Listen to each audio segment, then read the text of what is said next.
Hey everyone,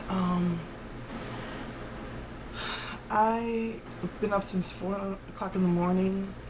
I've not been able to go back to sleep, and I thought I would have today off, and I had to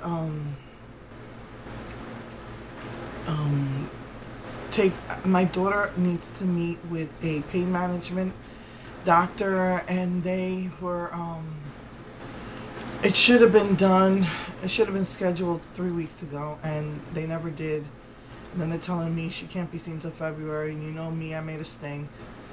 So they said they could squeeze her in today, so I have to take her. And it's early afternoon, and I have to pick up their meds. And if I don't do that first, I'll forget. Especially since I have to drive all the way out to Dickinson.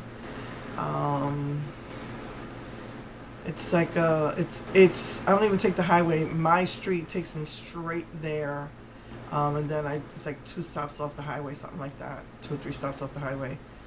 Um, and I really, really wanted to get a video out for you guys. So I think it's 6 o'clock in the morning right now. I just put on some powder, some mascara, and some lipstick. Um, my hair, I tried another one of the semi-permanent grays. The last one I did was a smoky amethyst. Again, all it did was make my silver sparkle. The white looks silver in this, in light.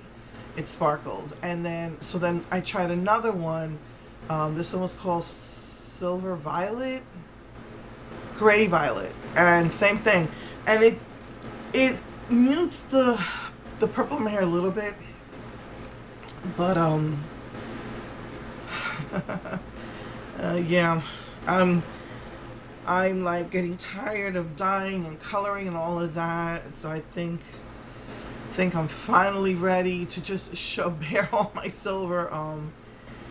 Yeah, I have some powdered hair colors that dry the hair, but I think if I put oil in, I'll be good with that. So anyway, I am like beyond exhausted, and I don't see any breaks. Uh, School will be over in 2 weeks. Then my husband's vacation starts, and then my family's coming over.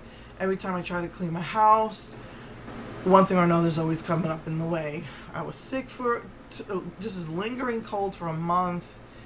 Just driving, here and there all the time. And then I wind up, as I told you in the video 2 weeks ago, I felt like I was passing a stone. And because I remember passing a stone, I remember the feeling. The first time it happened, it wasn't painful, it was uncomfortable. And that's how I felt last Friday. But come Saturday morning, 2 weeks ago, the week before Thanksgiving, that Saturday before Thanksgiving, the pain was really, really bad. And I thought, what if it's something else? Because like I said, I don't remember feeling that pain.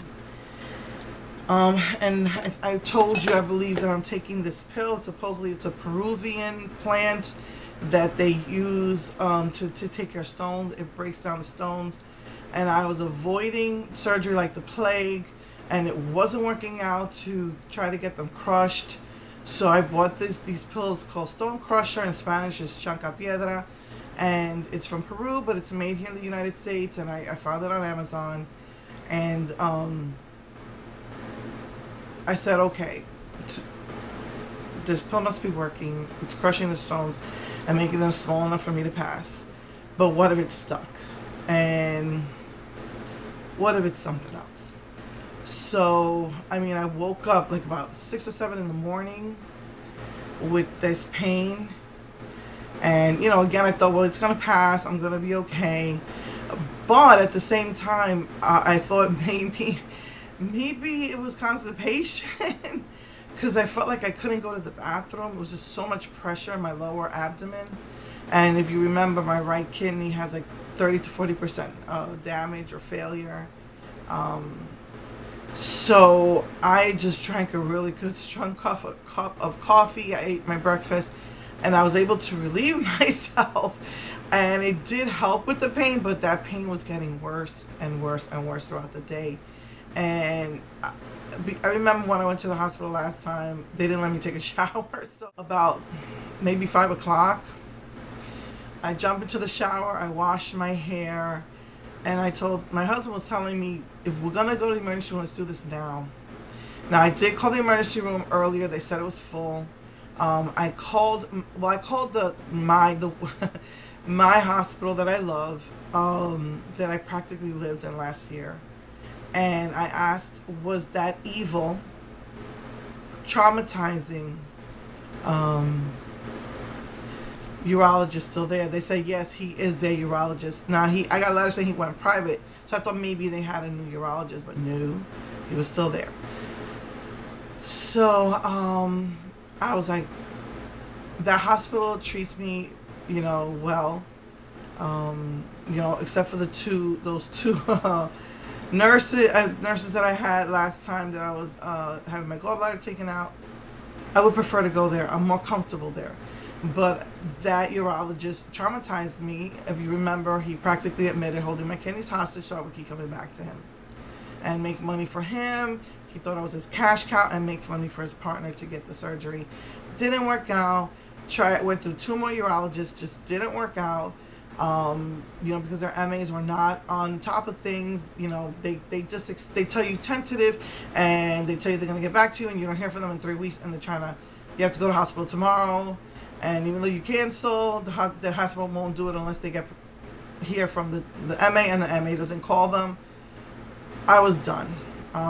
So I tried this pill, and obviously it worked.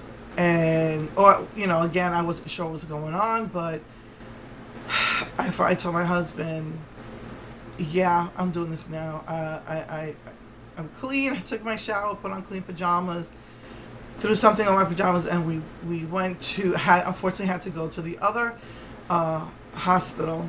I'm not really crazy about them. It's the one where that nurse practitioner, how she treated my daughter. They had the hospital where there was 7 hours in the emergency room and wasn't seen until midnight. They asked me to stay when I thought I was having a heart attack. They say the priority is chest pain. Yes, the woman passed out on the floor, and that's the only way they took her.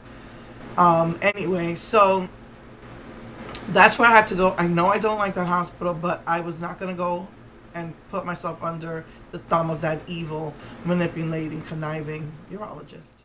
So I asked them, the first thing I asked them was, who's your urologist on call? They told me his name. And the practice was recommended to me. So I was like, okay, that practice is a part of that hospital. Let me just go there, even though I'm not crazy about it. And I'm in pain. And I got there about 6-ish, 6:30, something like that. And they're telling me that I'm 4th, and they must have called about 20 people ahead of me, and basically, chest pains is the priority, and babies are the priority. Okay, I get that. Although they didn't care about my chest pains when I was there the last time. And, but in the meantime, they said that while I'm waiting, they'll do a CAT scan, they'll take blood, start an IV, they can't give you nothing for pain until you see the doctor. And, my pain's getting worse, and, they finally see me at midnight. So I was there for about 6 hours, and, they couldn't give me anything till the doctor came. They could only give me morphine for the pain, and I was like at my wit's end. And, I told them morphine makes me sick, and they still gave it to me for the pain. That's all they could give me. I hate this bull crap. They can't do nothing until the doctor comes.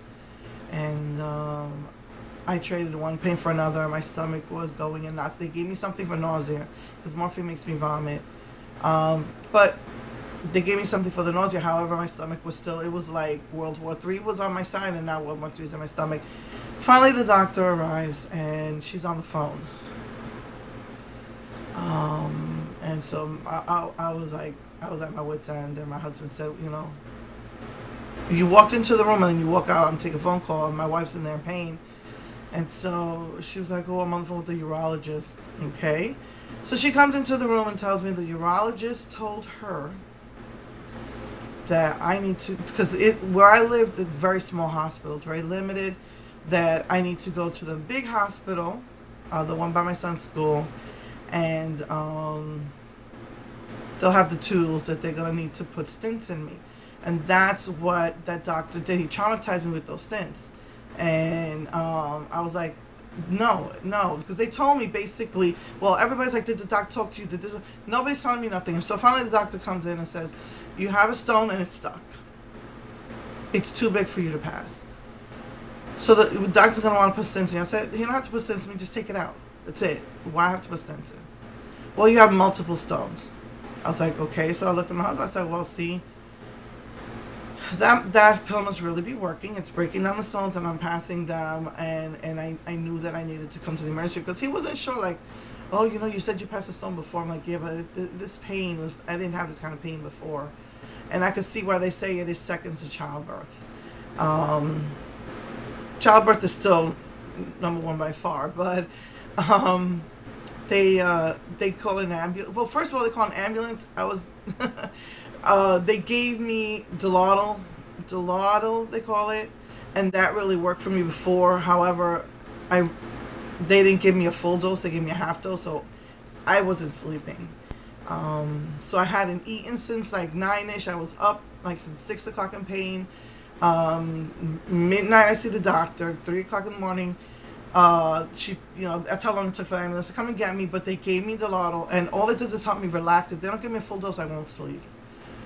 So they gave me the Dilaudid, took away the pain in my stomach. I couldn't really sleep. I mean, they kept coming in. I was saying, oh, the ambulance will be here soon. They would forget to close the door, and I was just not sleeping. You have to give me a full dose of Dilaudid for me to sleep. But at least it took the pain away. I was relaxed. My husband, it was horrible. The uncomfortable chairs, the beds are not comfortable. That's why I don't like that hospital. One of the reasons I don't like that hospital. And we don't have pillows. And I remember when the doctor came in, is there anything we can do? And I said, yeah, got me pillows. And one of the other guys found me 2 pillows. So I gave one to my husband. I took one. Anyway, 3 o'clock in the morning, finally the ambulance comes. My poor husband is in pain, trying to sleep in a chair with a pillow. The ambulance comes. They wrap me up in a like a caboose, like a baby. My whole body shaking. I never experienced that. My whole body shaking as the ambulance is speeding to the other hospital. It was hilarious. And you're like going, whoa, because the table has wheels. Oh my goodness, all the way to the other hospital, which is about a 30-minute drive. We're talking about this hospital's near me, and taking to the son's school. That's my son's school. It's like right there's the hospital. And you know, it's freezing. It was freezing that night. Temperatures had really dropped. I just had a little shawl, but you know, they took me there and took me to the hospital, and immediately the doctor on call there, not the urologist, but the doctor on call there said, the urologist is probably going to see you in the morning. Well, it is Sunday morning now, so you can't eat. That's fine, because I did not want to eat, and most likely see you in the morning. I was like, okay. So the room was really small. I mean, the bathroom looked as big as that room, but at least it had a kind of like a fold out. It wasn't really like a recliner. It was just weird. It was like this small recliner, but it was, you know, my husband was able to sleep on it, thank God, because he was in so much pain trying to sleep in those hard chairs in the emergency room, or you know, in the back of where the emergency is. And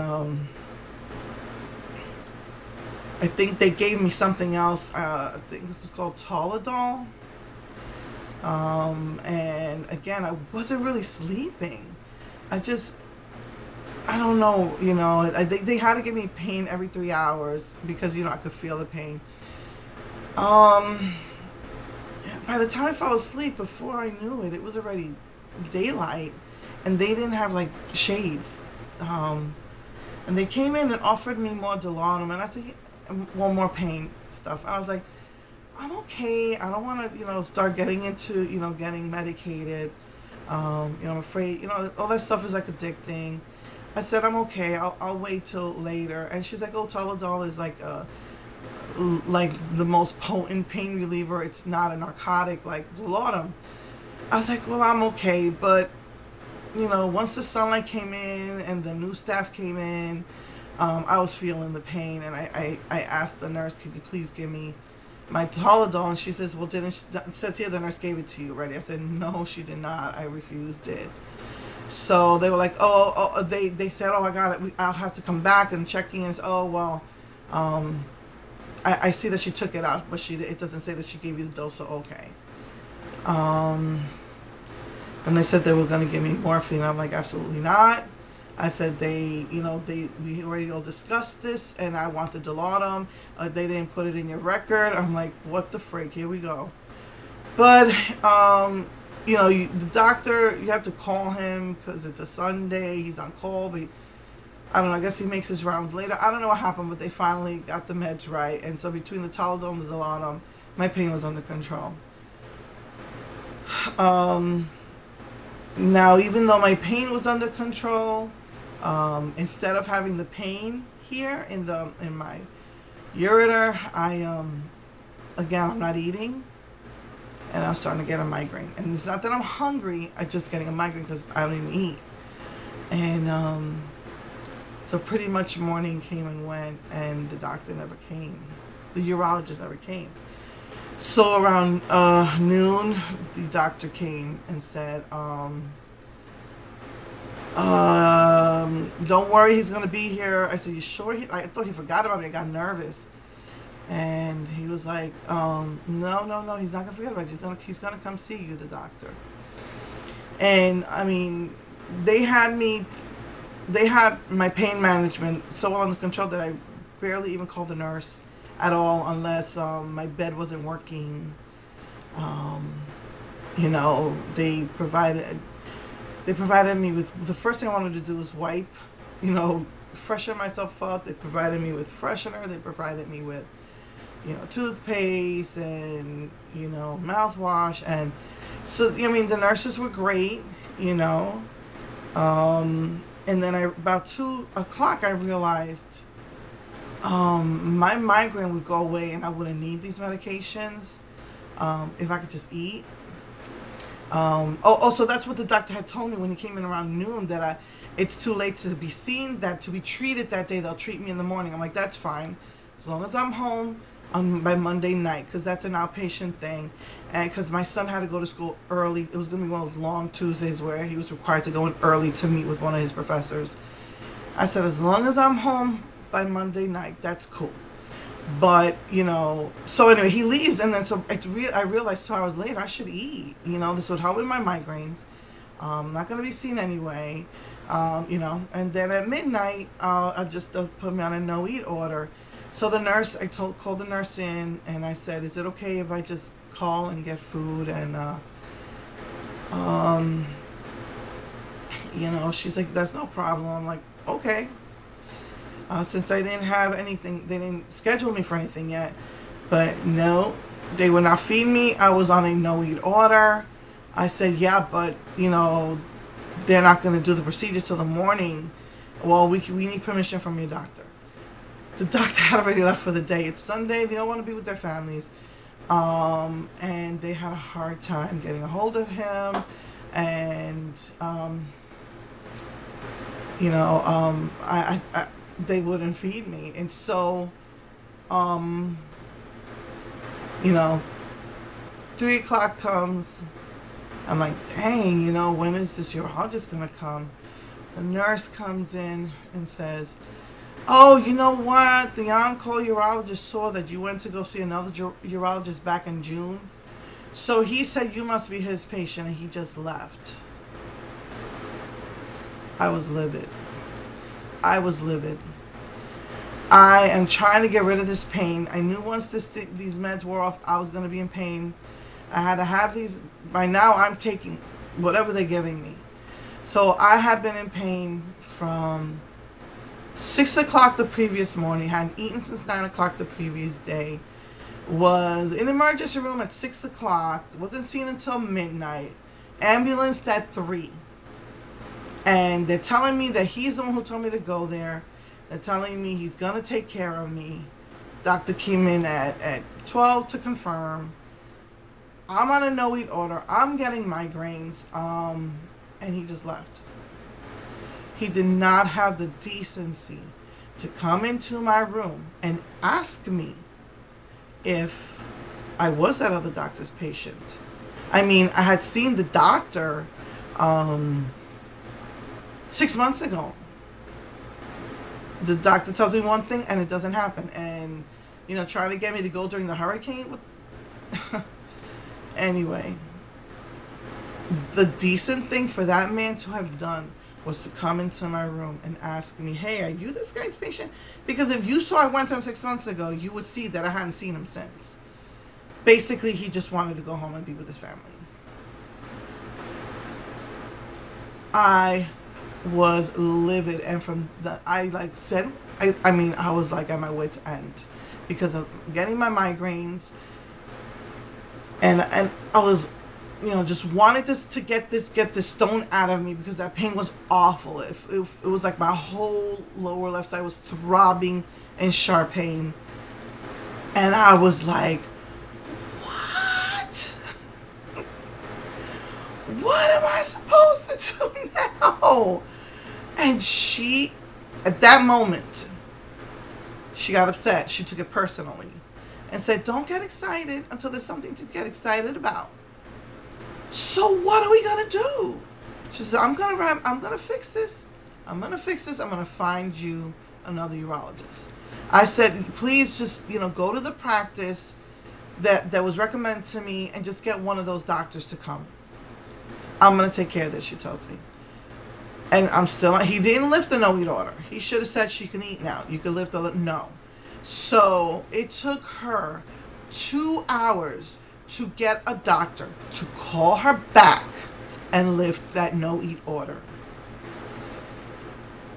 It took her 2 hours to try to find another urologist. So I didn't eat till 5:30. And the nurse was supposed to give me my shots at 3:30, but she was mad at me for getting excited. She like took it personally, and she did not come in to 2 hours later, and my migraine was mounting. My migraine was just mounting. I could feel it setting in again because she hadn't given me my injection for 2 hours, and she finally comes in, and they served me at 5:30. I just finished eating, so my stomach was basically empty for like something like 30 hours or something. So she comes in and she gives me the shot, and she says, look, I've tried every doctor in that practice, and the only on-call doctor from that practice is the one who didn't want to see you. Is it okay if I try to get you the other doctor you went to 6 months ago? I said, no. No, I said, quite honestly, there was just something arrogant about him. Because honestly, when I went to see him, there was discussion about my weight. It was just an arrogance about him. And his MA sucks. And like I said a million times, so I get the stents in me. This is what he wanted to do. And I kept telling the doctor, I don't want that. And I will discuss that with him when he comes in. They're going to put the stents in me. And if I cannot get a hold of the MA, like it's been like, it takes 3 weeks to a month for me to hear from them, I'm going to be stuck with those stents in me again. Not going to happen. And I was like, no, I cannot trust his MA. I cannot trust his MA. I can't be like that. I can't. And all of a sudden, because she gave me my injection, all of a sudden I felt this horrible pain in my bladder. And I felt this horrible pressure in my bladder. And I ran to the bathroom. She was there. She saw me. I'm with the IV thingy, running, trying to get into the bathroom in that little tiny space they gave me. And I run into the bathroom, and out came the stone. The stone that they said I will not be able to pass on my own, which is the whole reason why I was there. Waiting 12 hours for a doctor who didn't have the decency to come in, didn't have the courtesy or the respect to come in and talk to me. I was like, this relief came on me. And at first I was like, is that something else? I was like, TMI. It's not feces, because I just ate and I have nothing in my stomach, and it takes 24 hours for you to digest your food. So what the frick? And I did not want to stick my hand in there. So I called back the nurse, because not only that, my arm swelled up. What happened was, when they put the IV in me, they didn't secure it, and it kept getting snagged, and the IV like ripped through the vein or something, because it didn't come out. And the whatever medication she gave me didn't even go in my vein. If my arm swelled up like this. So I called the nurse and I told them, and at this point she wasn't really taking care of me at this point. She was like mad at me for getting upset. But when I said, I had that, my arm was swelled up, she ran in there. And I said, just take everything out. I said, take everything out, and I'm leaving. That's it. And I showed her the stone, and I said, do you have like something, a sifter or something that I can use to remove that? And she said no. And I was like, okay, whatever. But I want to leave. Well, I've been trying to get hold of the doctors. It's been really difficult. Nobody is answering the pages. I was like, well, you know what? I don't see any reason for me to stay. I said, if that wasn't a stone, I'm going to be in pain again. I cannot wait for you to find a doctor, because you're telling me you haven't even found a doctor. Which means that I'm going to have to stay another night in the hospital, making them the moolah. All the next day waiting for another doctor to see me so that he can schedule me Tuesday. It's not going to happen. Everybody wants to be home with their families, and I got a family I need to take care of. So I said, I'm leaving. I'm not waiting for you to find another doctor. So she says, well, I'm going to have to get the head nurse in here, because you're going to have to fill a document saying you're leaving AMA. Said, fine. Another 45 minutes passed, and by this time, I'm like, done. I'm done. Nobody came. I was like, I got up. I washed up again, because they gave me... she, at one point, they were really taking care of me before this happened. That bed was killing me. I have this arthritis, and it's killing my butt. So I took several walks just to get out of that bed. And do you know what I noticed? They had gorgeous, gorgeous rooms. Single bedrooms, double bedrooms. Gorgeous, empty rooms.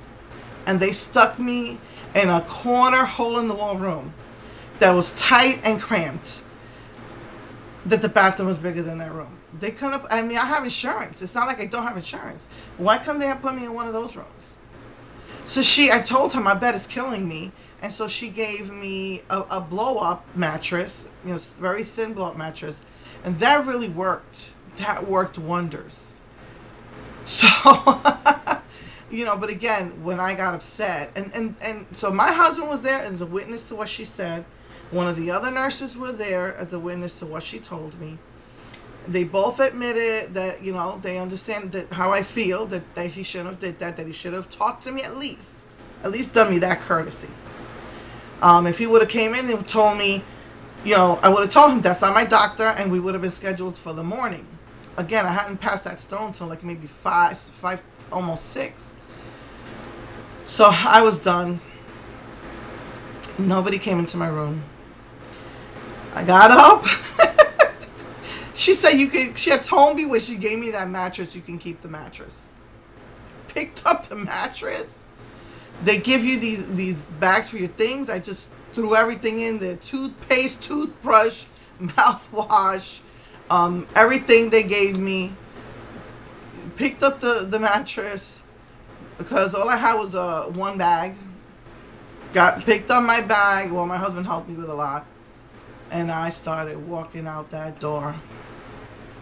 And I knew it. She never told the head nurse to come and talk to me. As I was leaving, I saw her coming out of the room, walking into the nurse's station.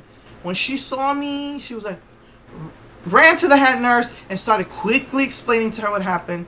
And the head nurse was like, I was like, at this point, I was just so mad, so upset. I was so done. Again, basically I've been 36 hours with pain, 30 hours without food, 24 hours in the hospital, 12 hours waiting for this man. I was done. I was so done. And so I was excited, and I felt bad because I know everybody in the other rooms can hear me. And I told her that wasn't right. She says, well, you have to sign this form to leave. It's AMA form, meaning that you're leaving against medical advice. I said, whatever. So she gives me this form. I said, it states that I'm leaving because I'm refusing treatment. Are you crazy? I didn't refuse treatment. Your doctor on call, your urologist on call refused to treat me. That is a whole different story. I'm not signing this. So I'm leaving. I'm leaving without signing anything. And they're calling the hospital administrator. And they said, please just wait and speak to the hospital administrator. I said, I've been waiting for freaking 24 hours, 12 hours for this doctor, because from the time to the emergency room and coming over here, I'm like, I'm not waiting unless he's coming now. No, he's going to come now. So I sit down. There was like a rocking chair or something by the nurse station. So I sit down in the chair. He's not coming. I said, I'm going to give him 5 minutes. And then I'm leaving. And 6 minutes pass. I get up and I start walking out. She's like, I'm going to call him right now. I'm going to tell him to come right now. I was like, I'm not waiting anymore. She calls him. And we're walking towards the elevator, and she said he's going to be here. He's on the elevator right now. I was like, okay, then that means that as I'm walking to the elevator, then we're going to meet. So he comes. He shakes my husband's hand, and he saw the look on my face. He didn't even try to shake my hand. I was going to extend my hand. I just said hi. And I said, because I had already lost my temper, and, it was my big mouth, everybody hearing me. I said, do you want to go speak somewhere private? He says, can we go back? Well, we'll just go back to your room. I was like, okay. So the other nurse, she felt so bad for me. Not my nurse who was upset with me. The other nurse felt so bad for me. The other one who heard what that nurse said, are you staying? I said, no, I'm not staying. So we get into the room, and I just, my anger is just an explosion. And I felt I need to calm down. But anyway, I said to him, I said, I'm not signing an AMA telling me I refuse treatment. I didn't refuse treatment. I've been here 12 hours here in this hospital waiting for that man. And I've been in other emergency room for another 7 hours. So, 6 hours. I said, so I'm not signing something saying I'm refusing treatment when your doctor's the one who walked out. And then he's making excuses. Oh, well, if he comes, he's going to have to charge you. I have insurance. And he would have charged you for nothing. He said, no, because I would have told him what happened. We would have explained it to him, and that would have been that. So oh my God, and I was raising my voice. I was using words like frickin', and that's when I said, calm down. But the look on my face was just sheer, irate fury. And he says, okay, look, it's fine if you don't want to sign the release, but the reason why we feel you're against medical advice is because we can get you another doctor. I said, I'm not waiting. I've done enough waiting. I'm done. And he's like, you sure you don't want to go back to the doctor you saw in June? I said, no. So I told him I want to write a formal complaint against that doctor. That was unprofessional. That was discourteous. That was disrespectful. I said, yeah, I'm going to I want to write a formal letter of complaint. My husband was mad too, but my husband's always more diplomatic than I am. So I went home. I made something to eat. I didn't cook. I didn't buy any food. I just wanted to go home. I was like, we just did groceries. My kids are adults. They can take care of themselves. I just made myself, I gotten some frozen shrimp that I wanted to try. Some coconut shrimp I wanted to try. That's what I ate. I was tired. I really wasn't hungry. I just ate that and I pretty much went to bed. I think I slept for a while. The next day, I got the call from the human relations, patient relations, and I explained everything to her, and she's like, "Well, I'm gonna, on your behalf, I have to file a report." I said, "No, I want to write a letter, a formal letter of complaint." And so I said, "I have to be there early tomorrow. I will pass by because the hospital is right there next to my son's school." And I met with her. She was nice. She saw that I wasn't, a biatch. And I gave her the letter, and then she sent me a letter. Basically, she said, "I have a week to send you a letter that I received your complaint and that I started the process, and they have 30 days to respond." Basically, the hospital leadership is informed. The leadership talks to him. And then they have to respond to me within 30 days. Now, let's hope they don't try to lie because it's on record that he did not see me. My husband was a witness, the nurse herself told me, and there was another nurse assisting her. So there was 4 people who heard her say that. So they better not say no lies. So anyway, I wasn't allowed to receive any of my paperwork because I left AMA, but I went to the, I think it was an administration window, and all they could do was give me a copy of the moment I arrived to the moment I left it. That was it. They couldn't give me any records of, what happened, like, this was how many times they gave me medication, and this is when the doctor arrived. They couldn't give me any of that, they said, because I went AMA. They said I can check online, but as usual, I never have luck with those patient portals. They gave me instructions and stuff on how to try and get in, and I phone number to call. But I basically had a migraine that lasted me probably until Sunday. So I was home Monday night, had to get up early, take my son to school. He had to meet with his professor. He had 2 classes. He had to meet with, I think it was financial aid because of Hurricane Harvey, they were not giving him all his money. They kept shorting him. They kept saying, "You'll get it next week. So it was a really long day, a Tuesday. And Wednesday, if I had my calendar in front of me, I could tell you what I had to do. It's just been one thing after another. Even if I was home on Wednesday, I was home on Wednesday. Well, I've been trying to get my house cleaned up. And so I set some goals for myself on Wednesday, even with the migraine, even with my body just being exhausted, because I really didn't sleep. In the hospital, just when my body was just so exhausted. I think I would still fall asleep around midnight, and I think I was waking up like at 9:30.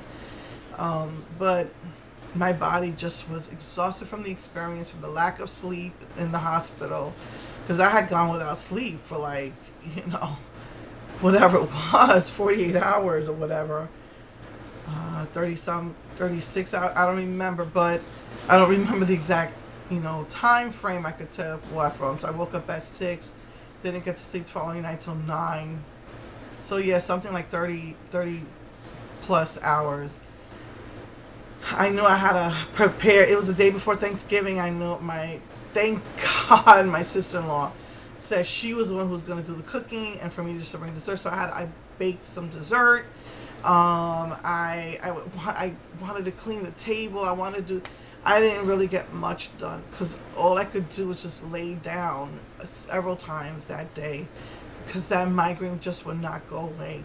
The usual stuff, I take like Excedrin for migraines, wasn't working. It was awful. It was maybe kept it at bay a little bit, like it had some alleviation, but it was awful. I was like that with the migraine all day Thursday. We ran out of the medicate, Excedrin. But I still had a good time with my family and my brother, the kids, my sister-in-law. Just had good eating and good talking. And thank God that Walgreens was open and I was able to get a big bottle of migraine pills. Came Friday, we had stuff planned. Like I was gonna try and go out with my husband to see Orient Express, but the weekend before it was at the $4 theater and they took it out. I guess it didn't do great. I refuse to pay $12 to see a movie anymore. I just no. So anyway, I did a little bit of Black Friday shopping. Didn't really get everything I wanted, because I'm having trouble with my gift cards. But anyway, like I said, it's slowing down. But while I was having that migraine, it finally went away on Sunday, and I'm waking up with them, but they pretty much go away throughout the day, very quickly now. It might be the Dilaudid, and I was thinking maybe I don't need it because the Toladol I think would have worked on its own. But and I wasn't in pain when I got home, so I know for sure that I did pass that stone. Even the nurse said it looked fragmented. But oh, my nails chewed to pieces. I was so frustrated in the hospital. They were getting to a nice length. I was gonna wrap them that Saturday. That's not what I wanted to be. That weekend I was gonna wrap my nails and go on a date instead of spend those frustrating, 36 hours of my life wasted in that hospital, 24 hours. And now I'm just I've been putting a ton of top of this Sedge Vite on them because since then they've just been chipping and chipping and breaking and chipping and peeling. So that's why they're this short, and I haven't even been doing my vitamins. Maybe that's why I've just been so exhausted, so busy, and I haven't really been doing my biotin, so maybe that's why. I don't know, but stubs. Just putting a ton of this to help them to stop chipping, and I think even though they don't have the length, Lord willing, this weekend I will get them wrapped so they'll start growing again, because for the holidays I want them nice.